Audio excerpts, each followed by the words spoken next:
Ang relihiyon kailangan ng tao para maligtas. Kasi yung relihiyon, ang kahulugan nun, pagsamba. Pag sinabi mo hindi kailangan ng relihiyon, para mo sinasabi hindi kailangan ng pagsamba. Yung relihiyon na galing sa salitang Grego, sa Bibliang Grego na threskia, ang isang kahulugan nun, pagsamba. Pakilagay mo nga sa screen, Sis Luz.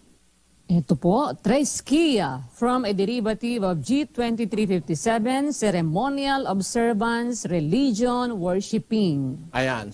Yung threskia, yun ang isang kahulugan nun ay relihiyon o pagsamba. Pag sinabi mo hindi kailangan ng relihiyon, hindi mo na kailangan sumamba. Paano ka maliligtas? Kailangan tayo sumamba o maglingkod sa Diyos. Sumunod sa mga kautusan. Yun ang tinatawag na ceremonial observance. Pagsunod sa mga palatuntunan ng Diyos. Kaya, biblically speaking, pag-uusap na makabiblia, kailangan ang relihiyon. Kaya lang, hindi yung relihiyong inimbento ng tao o itinayo ng tao. Gistres ng Roma. Sapagkat sa hindi nila pagkaalam ng katwiran ng Diyos at sa pagsusumakit na maitayo ang sariling kanila, ay hindi sila napasakop sa katwiran ng Diyos. Pero mga tao nagtayo ng kanilang sariling relihiyon, hindi sila napasakop sa katwiran ng Diyos.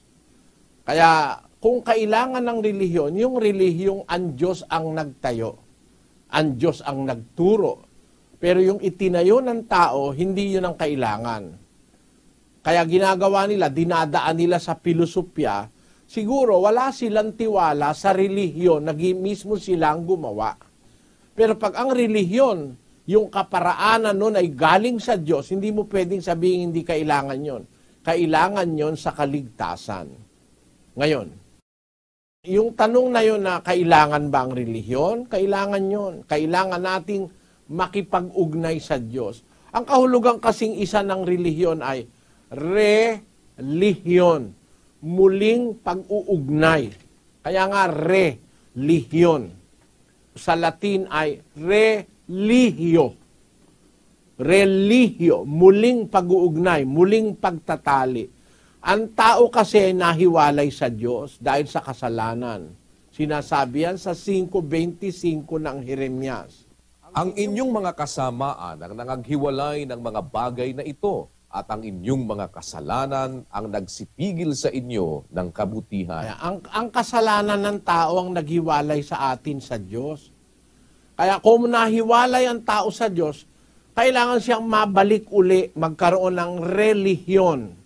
Religare, religio, o muling pag-uugnay. Kumbaga sa isang termino pa ay reconciliation o reconciliation. Yun ang diwa ng tinatawag na salitang relihiyon. At yun ay paraan ng Diyos ang tunay na relihiyon na dapat nating tanggapin na kailangan natin sa kaligtasan. Basahin natin 5:19 ng 2 Korinto. Sa makatwid bagay na ang Diyos kay Kristo ay pinakipagkasundo ang sanglibutan sa Kanya rin, na hindi ibinibilang sa kanila ang kanilang mga kasalanan at ipinagkatiwala sa amin ang salita ng pagkakasundo. Ayun, merong salita ng pagkakasundo.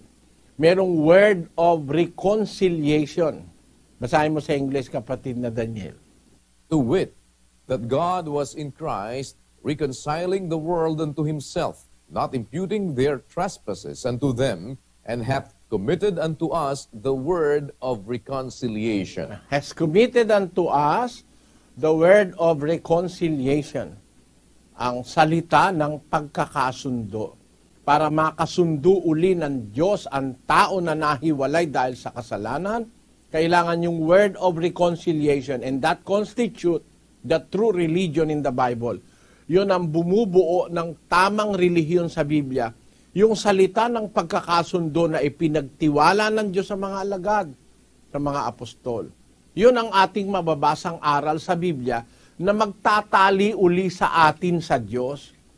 Ibabalik tayo sa Diyos, kaya religio, relegare, relihiyon sa Kastila. Religare sa Latin at religio. Tapos sa Kastila, relihiyon. Sa English, religion. Sa Tagalog, relihiyon din. Pero yan ay kabuuan yan, yung aral, pagsamba, pagsunod sa Diyos. Kailangan yan, kapatid. Hindi ilalagay yan sa Biblia kung hindi kailangan.